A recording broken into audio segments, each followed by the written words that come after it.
All right, Tom here, episode 2, Your Working Purpose. Now, this video complements the short text and the podcast on the working purpose. And here's the essence, that we're always working on our purpose. It's not something we just look for and find and we're done with it. It's something that evolves over time. And when you listen to the podcast, you'll hear and get a sense of what that's all about and how that can work for you. The two biggest things that I developed that has helped myself and also countless others is learning how to take your greatest strengths and combine that with your greatest struggles, embarrassments, and failures into your working purpose. Now, the purpose is more dynamic than just putting on a wetsuit and swimming with the dolphins, or being in a monastery up in the mountains. It's about getting into the daily living of life. I mean, look at this. How many people do you know are actually living their purpose from what your reference point is of some angelic part? Probably not too many. And that's okay, because when you learn how to combine these two elements that I call the antiques in the attic and your boogeyman in the basement, that intersection and that combination is where you find your dynamic purpose.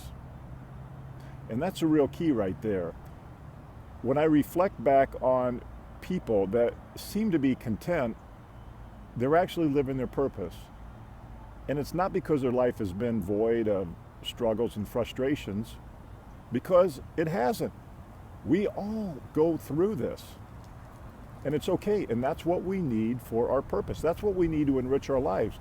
You can't just have everything good all the time. You have to have some friction and setbacks and failures to give you some context to what your life is really all about.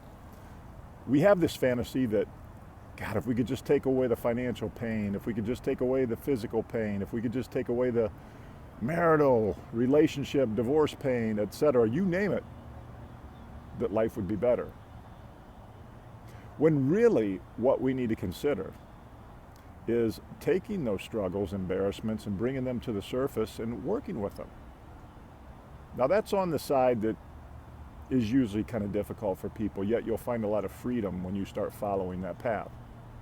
Now, the antiques in the attic, those are the things that we are good at. You are naturally good at, that you have probably just kept up there and haven't pulled them out for years. Or maybe you're engaging in them now, but not in the most effective way. I'll take you through that exercise. And the best way to do this is to have a piece of paper, write these things down. I find that analog is better than going digital to get the first draft done in the creation, and start to look at the antiques in the attic, the things that you did well when you was a kid and maybe have stopped doing. Mine was strategic planning, for one. And then combine that with your boogeyman in the basement, which I talk about my financial mishap when I was 21 and so embarrassed for 20 years. And what do I do now? I'm a financial advisor.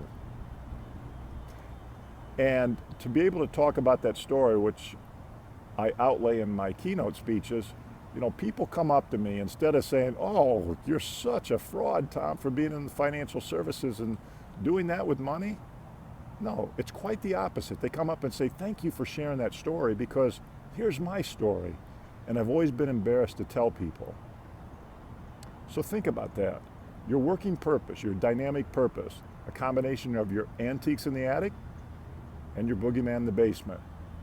This is episode 2. Make sure to go to the show notes to go back to the podcast. And if you're not subscribed, go to tomheitz.com/leader to be included on the team. It's free, and I'd love to see you there. All right, have a wonderful